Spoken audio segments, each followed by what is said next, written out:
नमस्ते। आज हम सीखेंगे कि बास्केट सुपर बिजनेस ऐप में अगर आप एक्सेल से प्रोडक्ट्स अपने बास्केट ऐप में फाइल अपलोड करके ऐड कर रहे हैं तो हमें किन किन बातों का ध्यान रखना चाहिए। तो सबसे पहले हम एक्सेल फाइल ओपन कर लेंगे जिसमें हमारे प्रोडक्ट्स की लिस्ट है। तो अपने प्रोडक्ट्स की जो एक्सेल है वो बनाते समय हमको जो उनके कॉलम्स के नेम हैं वो सही रखने होंगे। अगर आप गलत कर देंगे तो जो आपकी आइटम्स हैं वो बास्केट ऐप में सही तरीके से नहीं ऐड होंगे। जैसे बारकोड के कॉलम के लिए हमको नाम रखना होगा कोड स्मॉल लेटर्स में, और प्रोडक्ट के नेम के लिए हमको इसका नाम रखना होगा नेम, और क्वांटिटी वाले कॉलम के लिए क्वांटिटी, और एमआरपी वाले कॉलम के लिए हमको इसका नाम रखना पड़ेगा ओरिजिनल प्राइस। आप देख सकते हैं हमको ओरिजिनल प्राइस कैसे लिखना है। आपको कोई भी स्पेसिंग बीच में नहीं देनी है और सारे वर्ड्स एक साथ ही लिखने हैं बस। जैसे जो फर्स्ट वर्ड है ओरिजिनल ये सारा स्मॉल में आएगा, और जो नेक्स्ट वर्ड है उसका सिर्फ फर्स्ट लेटर कैपिटल में होगा, जैसे यहाँ पे पी। और सेल प्राइस के कॉलम के लिए हम नाम रखेंगे प्राइस। ऐसे ही अगर तो आपके पास प्रोडक्ट्स के बारकोड हैं, हम कोड वाले कॉलम में वो सारे बारकोड्स डाल देंगे।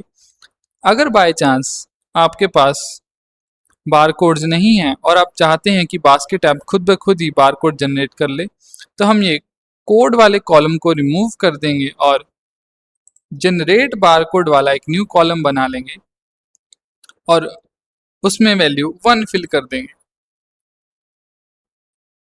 अगर आपके पास जैसे कुछ आइटम्स के बारकोड नहीं है लेकिन कुछ आइटम्स के हैं, जैसे मेरे पास इस आइटम का बारकोड नहीं है, तो मैं वैसे ही जनरेट बारकोड वाली कॉलम ऐड करूंगा और पर्टिकुलरली उस प्रोडक्ट के सामने यहाँ वैल्यू 1 फिल कर दूंगा। जिन भी प्रोडक्ट्स का आपके पास बारकोड है हम कोड वाले कॉलम में लिख लेंगे, अगर नहीं है तो यहाँ जाके 1 फिल कर दें। जिनका बारकोड है उनके सामने जनरेट बारकोड में कोई भी वैल्यू फिल करने की ज़रूरत नहीं है। ऐसे ही अगर आप HSN डालना चाहते हैं तो हमको HSN कोड ऐसे कॉलम का नाम रखना पड़ेगा और आप यहाँ पे अपने HSN डाल सकते हैं। जैसे अगर आपके पास किसी आइटम का HSN नहीं है तो आप वो खाली भी छोड़ सकते हैं। ऐसे ही आप टेक्स्ट कैटेगरी में जैसे अगर कोई आपका जो प्रोडक्ट है वो 5% में आता है तो हम यहाँ 5 लिख देंगे, 18 में आता है तो 18 लिख देंगे। ऐसे ही हम अपनी कैटेगरी यहाँ पे फिल कर लेंगे, और जिसकी टेक्स्ट कैटेगरी आपके पास नहीं है या आपको नहीं पता है वो हम खाली छोड़ दें। तो अपने कॉलम्स के नेम ऊपर सही तरह देखने के बाद हम अपने सभी इन आइटम्स को कॉपी कर लेंगे। कॉपी करने के बाद हम नोटपैड ओपन करेंगे और यहाँ पे इनको पेस्ट कर देंगे। पेस्ट करने के बाद आपको ध्यान रखना है, आप फिर से एक बार रीचेक कर लें अपनी एक्सेल शीट से कि जो जो चीज़ें आपने फिल करी थी वो सभी आ गई हैं, जो आपके प्रोडक्ट्स हैं वो सभी तरीके से आ गए हैं। आप नीचे स्क्रॉल करके चेक कर लें। सब कुछ वेरीफाई करने के बाद हम जस्ट इस नोटपैड वाली फाइल को फाइल पे जाके सेव कर देंगे।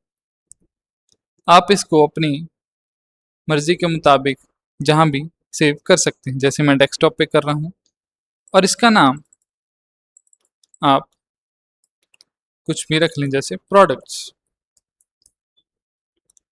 और हम इसको सेव पे क्लिक कर देंगे।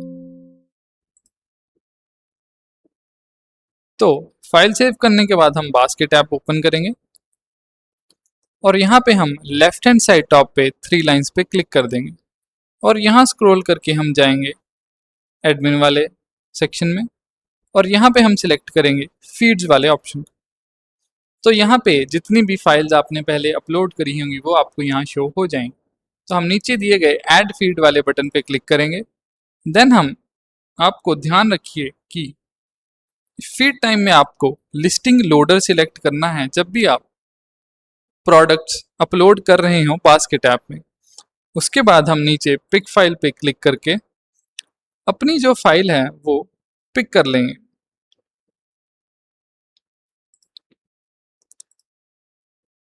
बस सिंपली हम ऊपर फीड टाइप सेलेक्ट करने के बाद और फाइल पिक करने के बाद सिंपली सेव पे क्लिक कर देंगे, तो आपकी जो फाइल है वो अपलोड होने लग जाएगी और आपके आइटम्स के हिसाब से ये अपलोड हो जाएगी। आप देख सकते हैं कि आपने जितनी आइटम्स आपकी लिस्ट में थी वो यहाँ आ गई हैं कि नहीं। आप सक्सेस पे जाके ये जो वैल्यू आ रही है इसको देख सकते हैं। तो इस तरह हम बास्केट सुपर बिजनेस ऐप में फाइल अपलोड करके आइटम्स ऐड कर सकते हैं। धन्यवाद।